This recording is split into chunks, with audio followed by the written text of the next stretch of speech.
President Biden is going to hand a blank check for Israel over to the incoming Trump administration. I don't think it's coincidental that yesterday on Capitol Hill, the House overwhelmingly passed a bill to sanction officers of the International Criminal Court to punish them for moving to charge top Israeli leaders, including Prime Minister Benjamin Netanyahu, with war crimes. Keep in mind, the ICC also indicted leaders of Hamas for their war crimes appropriately, and their holding of Israeli hostages, which continues to this very day. And 45 Democrats joined all Republicans to support this bill. We know which vision of American global engagement the Trump administration will carry out. But it isn't just Trump who this week is making an absolute mockery of every last lecture we deliver to the Russians or the Chinese or anyone else about respecting human rights and international law. It is President Joe Biden too, leaving a disgraceful legacy. A liberal president doing untold damage to the liberal international order.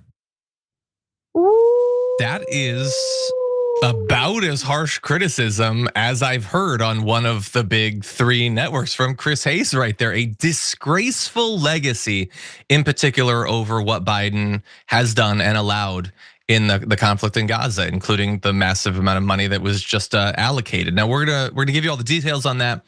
I want to talk a little bit about how Chris Hayes started his monologue. His criticism wasn't just for Joe Biden; it was also obviously for Israel. And here's a little bit of that.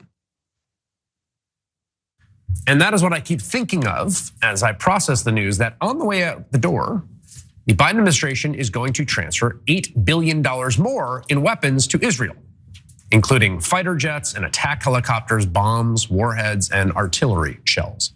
$8 billion in weaponry given over to an ally waging what I think can only be described as total war in Gaza, that has, according to, I think, multiple independent experts and reporters and NGOs, been committing war crimes, and ethnic cleansing, according to a former Israeli defense minister, where Israeli soldiers say they have been ordered to target and kill innocents arbitrarily, including children, and that they've used Palestinians as human shields for their operations in Gaza.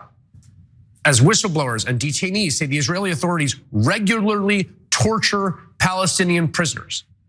The UN says Israel is using starvation as a strategy in Gaza. Amnesty International says Israel is committing a genocide. Dozens of doctors, nurses, and paramedics who volunteered in Gaza and were there and saw up close told the New York Times they'd seen, as you see the images there in front of you, multiple children who were shot in the head or chest, bullets. She's devastating. And look, many of those stories we've talked about. I know Francesca, you've covered it a ton, but it's good to see it from a person like Chris Hayes, speaking to an audience that might not watch a lot of alternative news, but to see all of that. And in the last week, effectively cruising in the last week of Joe Biden's term, to identify the sort of violence and the sort of war crimes that he didn't seem to have much of a problem with for well over a year, and that he's effectively, as one of his last acts as president, going to continue it. So the US Department of State notified Congress they're gonna do another $8 billion arms sale to Israel. And they're gonna be giving them, we can show you some pictures, 500-pound warheads, precision-guided munitions, artillery shells, missiles for jets and attack helicopters, bomb fuses, air-to-air missiles to intercept projectiles. Look, not an expert. I don't know what they're gonna bomb anymore. I don't know what could possibly be left to bomb, but one more arms sale just to close out the term. And I also wanna let you know, we've been talking, for over a year now about the rising death toll.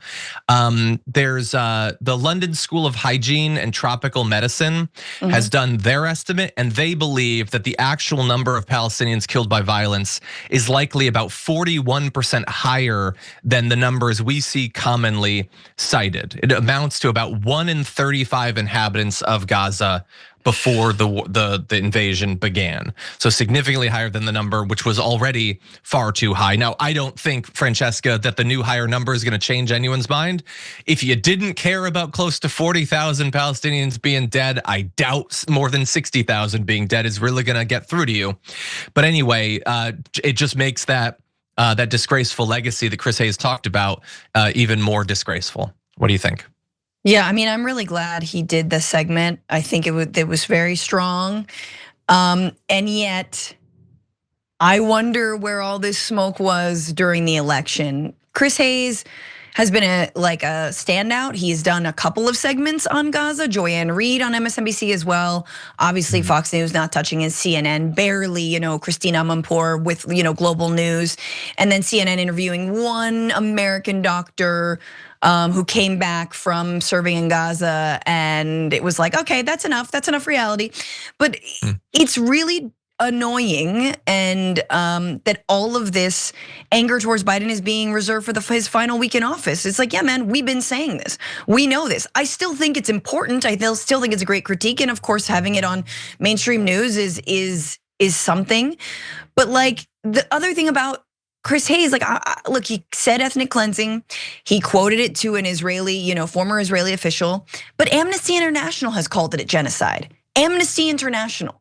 So what are we doing? And I think that this is the thing that a lot of people who are still sort of soft Zionists or on the fence or don't really know much about this issue, you have to understand that Amnesty International, that Human Rights Watch, that all of these organizations, that Doctors Without Borders, that the Red Cross, all of these organizations that we look to on any kind of humanitarian, when any kind of humanitarian emergency is happening, any kind of wartime emergency is happening, we look to them to explain things to us. They have eyes and ears on the ground, they know what's going on, and we trust them. And they are largely respected, including the United Nations. These are all respected, except when it comes to the occupied territories, except when it comes to Palestine, except when it comes to Israel. And everyone needs to know that Amnesty International has called this apartheid, okay? Yeah. All of these organizations say apartheid. They call it, they say that that's what's happening.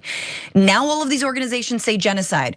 The United Nations has called for Israel to withdraw to its 67 borders and stop encroaching on Palestinian land. So where are you when it comes to international law? So yes, Joe Biden has been skirting international law in the last year and change, but so has an entire liberal establishment order that says that, yeah, human rights and the United Nations and international law is very, very good in the rest of the world, except when it comes to the Middle East, specifically Israel, Palestine, then it's fine. Then they can skirt whatever laws they want, and they've been doing this for decades, right? And so let's get real about where you stand. Do you support international law or do you not? Because if you do, then you call this what it is. It's genocide, it's apartheid, and you work to end it.